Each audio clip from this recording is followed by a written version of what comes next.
Okay, then. So that just happened where Luka Doncic decided to take his big European wang and wave it in the Celtics' face as he hits two huge dagger threes to end the Celtics' late hopes of a comeback in the game where it was pretty much even the whole way until the Celtics decided to not try at all in the fourth quarter and then try to scramble to get a win late in the game.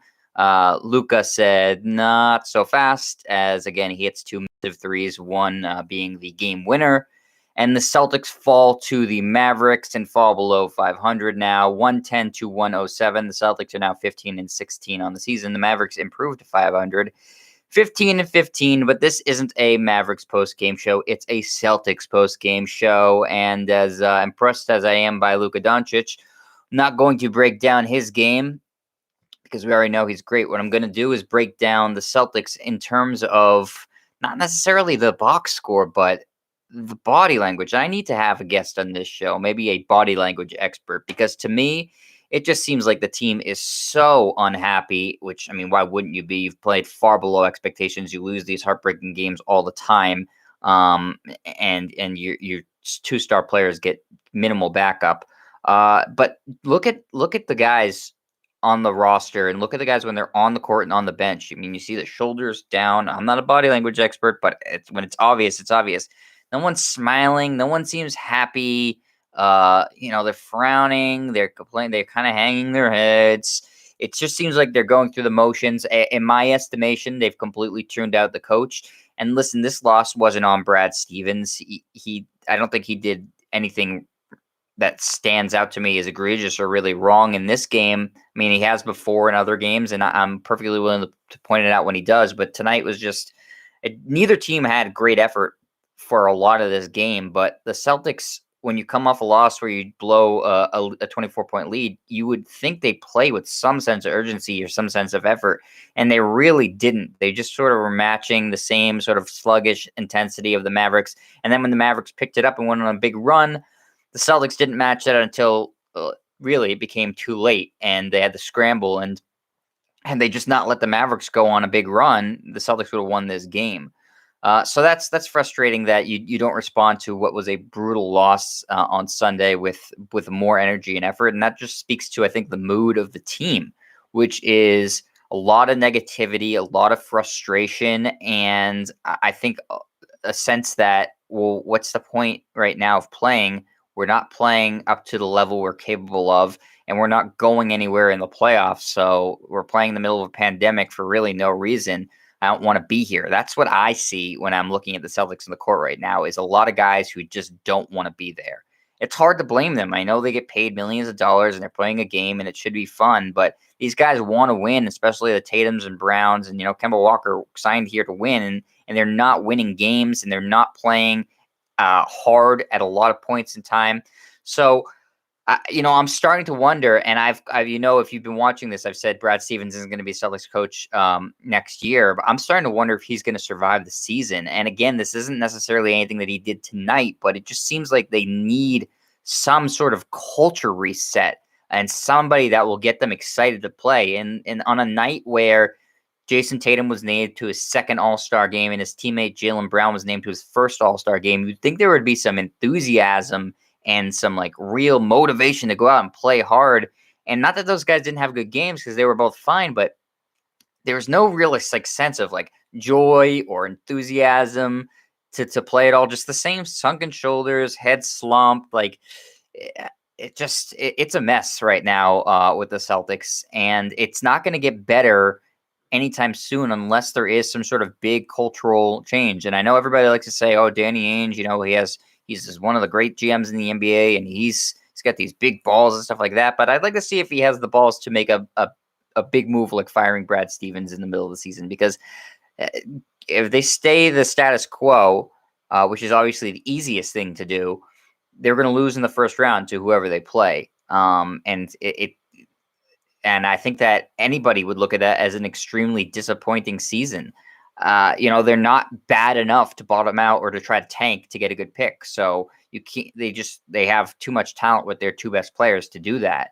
They're never going to be as bad as even though they lose to Detroit or Minnesota, they're not going to be bad enough to warrant scrapping the rest of the season because there's far worse teams out there. But they're in that dreaded NBA no man's land right now where they're a middle of the pack team with no hope in the playoffs as it stands, as this roster is constituted, as the team's effort and enthusiasm dictates, and as we've seen, now basically halfway through the year, they've played enough basketball to know what they are. So let's go through the game quickly. Tatum, good game again, named to a second All-Star appearance, 28 points, 6 rebounds, 4 assists, 2 blocks. Jaylen Brown was the team's leading scorer. He had 29 points, 5 assists, 7 rebounds, 2 steals. An excellent game by both of your All-Stars. Kemba Walker started slow, came on strong late, 21 points, 8 of 19 from the floor, 4 of 11 from 3. Better shooting night than what he's been doing, but it's a little too late, obviously. He also took a bad heat check 3, in my opinion, towards the end of the game. Daniel Theis, your other starter, he played 26 minutes, was terrible, 2 points, 3 rebounds, 2 blocks, 2 fouls. Didn't give you anything tonight. 1 of 4 from the floor, 0 of 2 from 3.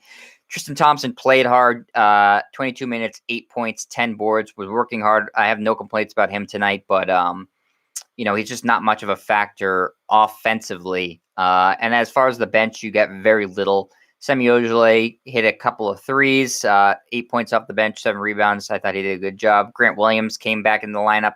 He attempted no shots in his 7 minutes.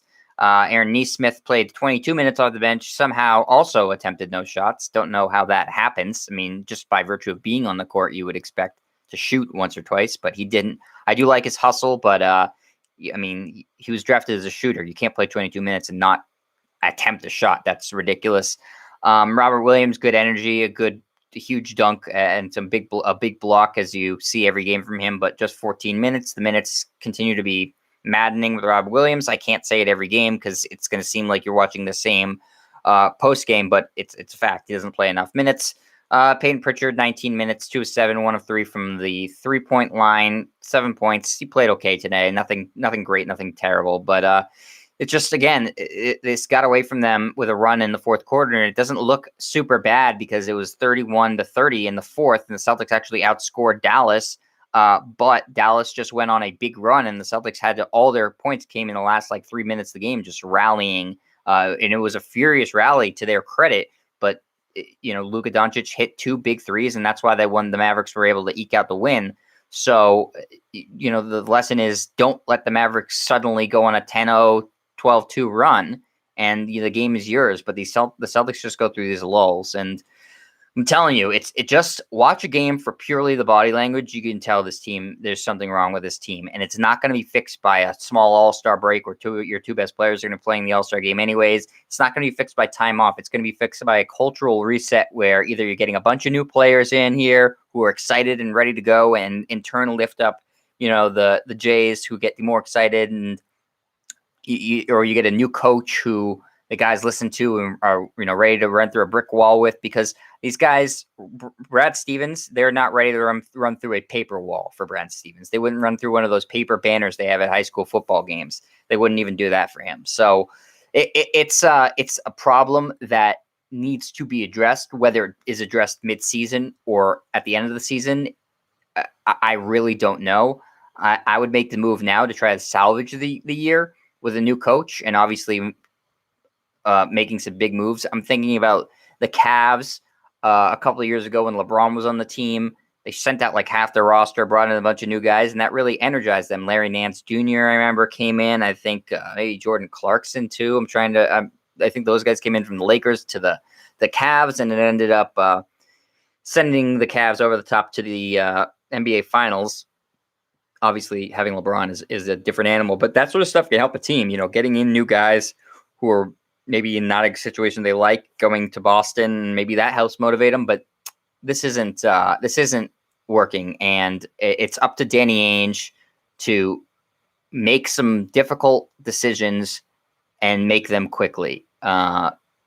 Because I don't think that anybody wants to see a first round exit, and that is where this is headed. Absolutely, without a doubt in my mind. So we will see. But another Celtics loss, another frustrating Celtics loss.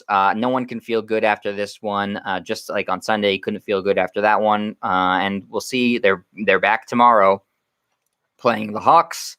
We'll see if they respond. Even if they win that game, it's meaningless. It's meaningless until there's some actual significant change. So we'll see what happens. Remember to like and subscribe to my channel. Remember to leave a comment. I will always comment back. I love hearing from people. You could tweet at me at JetStryer. I tweet great things. It's a worthwhile channel. Endorsed by John Hollinger tonight. If you follow basketball, he liked one of my tweets. Had said applause. He was very pleased. He might hire me for some sort of basketball position. I don't know. Who knows? But yeah, follow me. Thumbs up. Subscribe. Tell people about it. Comment. Anything you can do, much appreciated. I'm doing a lot of hand motions, I'm noticing. So I'll catch you tomorrow after what I'm sure will be another frustrating Celtics game because they have taken away my soul this year, and I have nothing nice to say anymore. So that does it. Thanks for watching, and I'll see you tomorrow.